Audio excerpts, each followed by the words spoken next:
Welcome back, everyone. I am so excited that everyone is here to our tips and tricks today, and we are going to be dealing with change. And in our last episode, we had a great opportunity to talk about emotional regulation and lack thereof. So if you didn't catch that episode, definitely jump back on. It's on our website and be linked down in the show notes below. So today we are going to, again, we're joined by Terry Short from Short Group. Thank you, Terry, for being with us again. Really appreciate that. And we're going to start off with jumping into our second scenario, which is dealing with our change. Now, to all of the leaders that are viewing this today, they're hopefully someone that's embraced change and they recognize that change is certainly essential. But too often for our employees and our team members, change is akin to a four-letter word. Change is hard, even for those of us that like to consider ourselves change agents. Change makes us break out of what is comfortable. And humans, unfortunately, are creatures of habit, and we're not necessarily hardwired for our change. So we have to really work hard at it. Terry, what's something that you've had to work hard at changing in your life? Well, first of all, I'd like to meet that leader, Brian, that might be listening in and hasn't experienced change. Who is that? Yeah. It seems like it's a constant, right? And when I reflect on the many changes I've experienced in my life, one that really hits home is, and I've spent a lot of time thinking about this over the last, let's say, 5 to 10 years, the difference between being interested and interesting. Incidentally, Quint Studer, whom we both know, wrote about that in his last book, The Calling. And it's something that I've noodled on for quite some while. Early on, when I was the only woman at the board table, I thought that every time I spoke up or every time I had any audience, I had to speak up and I had to have something interesting to share.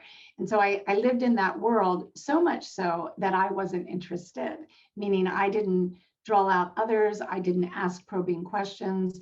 Then I had children and I realized how incredibly important that is. And now they're young adults, and for my ability to connect really deeply with them, being interested is key. It's key at home, it's key in the workplace. Certainly. Oh gosh, that's so powerful. Yeah, and what an awesome change and impactful that's been for your life and for your career as well. I've always felt awkward about change. And being a change agent, because I think for the vast majority of my life, I've been somewhat resistant to change. I didn't really embrace change. I'm a type A personality, and I had a plan from point A to point Z, and I was going along that plan. And I didn't really embrace it. I would say, I like the way I do things, or we've tried that before and it didn't work. And my wife was actually the one who is really responsible for helping me to see how powerful change could be, primarily because early in my career after residency, I would come home frustrated quite daily. I wasn't really enjoying my work. I would carry this negative energy with me. And one night my wife just kind of sat me down, and she had what we like to call a come to Jesus meeting. This was a serious meeting. And she told me that my attitude was negatively impacting our family. And she was really calm in how she told me, and I didn't realize how negative I had become. And we talked about that if I couldn't change to see the good in my work or find joy, then I needed to find other employment. And that night we talked for several hours, and I finally started to become substantially more self-aware, and it allowed me to work on my self-management. And I realized that I needed to grow emotionally, and either I was going to start enjoying my work or not. And so what really bothered me a lot of the times was these minor inefficiencies. And as we went through this extensive conversation that my wife and I had, I realized that if I was more involved in how the hospital ran and operated, then I would be able to have an input in regards to those things that were bothering me. And so I threw myself into committee work, and I ended up joining 9 committees within the next year. And lo and behold, I started to embrace change, or if I couldn't embrace that change, then I understood why I was being asked to do what I was being frustrated by in the first place. So it's been a long road for me, and I am still on the pathway to becoming a change agent, but certainly it's an exciting time to get to that point. Well, I think what's key is that you were a part of the why once you joined those committees, right? You were Absolutely. now you were invested in the why and how to help that change come about and help it be meaningful for others. So let's do a typical example, something that I've lived through in my healthcare days. And here it is. So the hospital CMO wants to implement barrier rounds. So, rounds where everybody comes together to review each patient in order to reduce length of stay. Sure. And so the physician or the CMO shares that in various ways. And the physician hears, now I have to attend this meeting once a day at a set time. It breaks up my clinical rounds. It's just a waste of time. That's what goes through their head and possibly is what they're expressing to others. What are your thoughts on that? Oh my goodness. I think that that is such a common type of situation, that, regardless of whatever the initiative is, it's a change. And it's clearly something that is most likely founded in solid clinical practice. It's likely been demonstrated in multiple different ways to be a positive change. But that change is still going to create an emotional response that often that physician isn't recognizing that. And I feel that this is a great opportunity to really exercise some self-awareness. So I have on my website, and it's going to be linked below in the show notes, my daily emotional check-in journal, something that can be used in these scenarios, because I think that when we are immediately approached with a difficult situation that we're going to be trying to deal with, sometimes it's helpful to just jot down a couple of notes as to the reason why we are feeling the way that we're feeling, because I think that it gets to the underlying issue of it. And I often find that the physicians aren't necessarily frustrated by the actual change, but instead of the perception of what that change is going to do to their workflow throughout the day. So they didn't hear that the change was negative. They heard that they're going to have more put on their day, or they're going to have the workflow disrupted.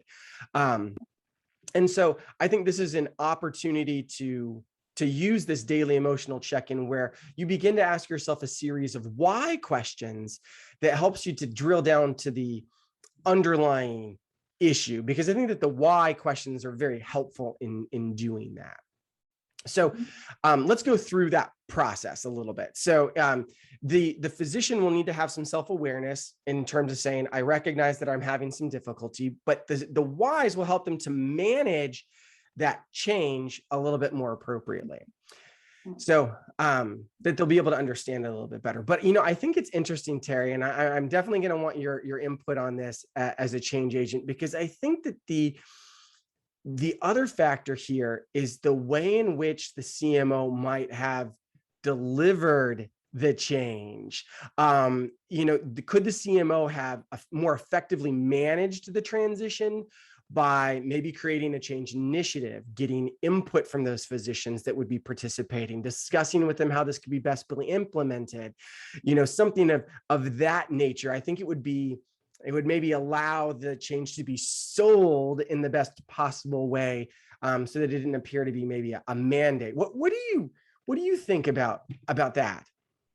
Absolutely. So the opportunity exists to repeat the why over and over. And even before the repeating, to pull others into the conversation. It's no different than when you had the come to Jesus moment with your wife and you ended up on the 9 committees.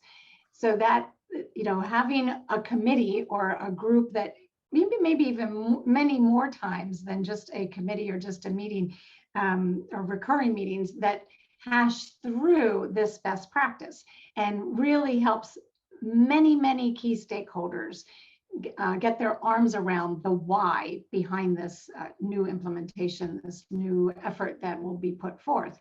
And so that's what gains the buy-in, right?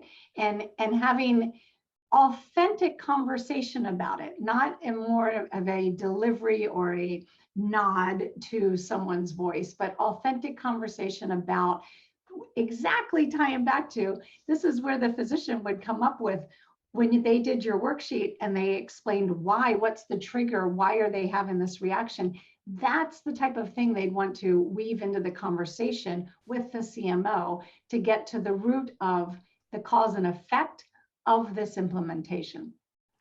Oh gosh, Terry, that's so great.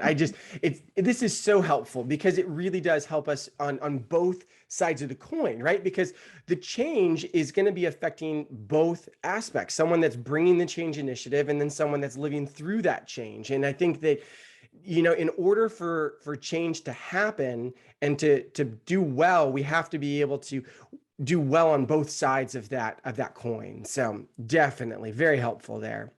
Well, Terry, this has been so informative and what a great discussion. And we've gone over a couple of awesome tools. We've got the daily emotional check-in sheet that's going to be available down in a link down below. And then we're also going to really want you to go back and check out our prior episode where Terry and I talked about emotional regulation and the reframing tool. And Terry has a great toolkit available for you as well to be able to download as well. So I'm excited for everybody to be able to get those resources. But before we go, Terry, please tell us where everyone can get a hold of you and how to reach you. Thanks, Brian. It's super simple. You can connect with me at shortgroup.net. That's where my resources live. And I so appreciate all that you're creating and making available to many, many people out there. Well, thank you, Terry. Really appreciate it, everybody. So hopefully you'll see us to our next episode of Tips and Tricks that we can help to deal with our emotional shortcomings. Thanks so much, Terry. You take care.